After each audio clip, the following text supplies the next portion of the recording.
ले छोड़ दिया। बबली ने झूठ बोला मुझसे। उसने मम्मी जी को कुछ नहीं बताया। उन्हें सच नहीं पता, उन्हें नहीं पता है कि मैं पार्वती हूँ। How dare you! अब हिम्मत कैसे मेरे मारने की? क्या? नहीं होगी चुप, अब कुछ छोड़ूंगी नहीं मैं। झूठ बोला तूने मुझसे, धोखा दिया तूने मुझे। तेरी हिम्मत कैसे हुई पार्वती?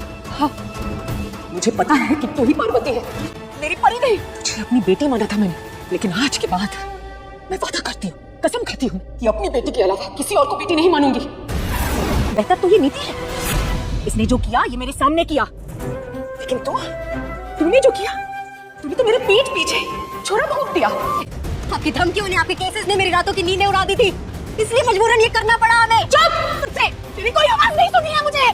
तेरी आवाज मेरे कानों में गजबती है। चुप है तेरे कानों में। एक शब्द और आगे बोला ना। परिणीति के आने वाले एपिसोड में एक अलग ही ट्विस्ट देखने को मिलने वाला है। यहाँ पर भाई परी ने साइन करवा लिए हैं गुरप्रीत से, सारा कुछ अपने नाम करा लिया है। नीति को लग रहा था कि भाई सब कुछ नीति के नाम हो गया है। यहाँ पर भाई नीति ने इसीलिए तो पार्वती को बुलाया था कि तुम परी बनकर आना, यहाँ पर गुरप्रीत से साइन कराना, उनको ऐसे पागल बनाना कि तुम परी हो, परी लौट के आ गई है, और वो परी के नाम पे साइन भी कर देंगी। साइन भी करती है गुरप्रीत, लेकिन सब कुछ नाम करती है परी के। और अब देखते हैं कि कैसे नीति यहाँ इन सब चीजों से निकलती है। नीति को तो भाई बड़ा अच्छा लग रहा था कि चलो पार्वती आ गई है, हेल्प मिलेगी, मुझे पैसा भी मिल जाएगा, मेरी जमीन भी नाम हो जाएगी, जेल भी मुझे नहीं जाना पड़ेगा। लेकिन यहाँ पर तो सब कुछ उल्टा पुल्टा हो रहा है। और अब देखते हैं कि राजीव का क्या रिएक्शन होता है।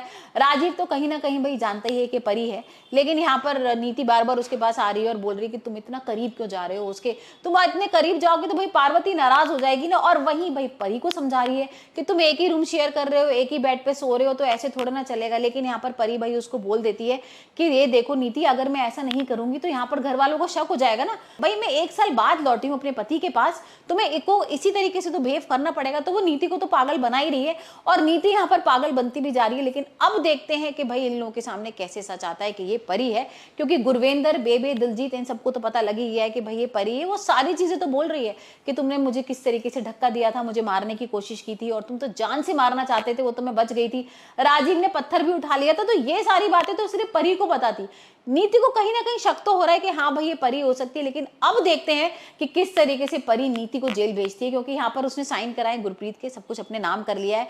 अब नीति यहाँ पर अपने नाम कराना चाहती है गुरप्रीत की सारी जमीन। तो देखते हैं जब नीति को ये पता लगेगा कि भाई कुछ भी उसके नाम नहीं हुआ है, तो परी पे कैसे भड़कती है और यहाँ अब परी क्या करती है। क्योंकि भाई परी तो बदला लेना चाहती है अपनी माँ का। हमने देखा भी था कि गुरप्रीत और नीति के बीच में बहस भी हो जाती है। नीति बोल भी रही है कि गुरप्रीत और बबली अब तुम लोग यहाँ घर से बाहर निकल सकते हो, तुम्हारी कोई जरूरत नहीं है। लेकिन गुरप्रीत यहाँ पर जवाब देके बोल देती है कि ये मेरी बेटी का घर है, राजीव है, राजीव का घर है, राजीव और मेरी बेटी का ससुराल है, तो मैं यहाँ से कहीं से नहीं जाने वाली हूँ। तुम यहाँ पर भाई इनके टुकड़ों पे पल रही हो तो तुम चली जाओ, क्योंकि तुम्हारा तो कोई मतलब ही नहीं है यहाँ पर, तुम तो कोई किसी की पत्नी वत्नी भी नहीं हो, तो तुम यहाँ पर क्यों रह रही हो।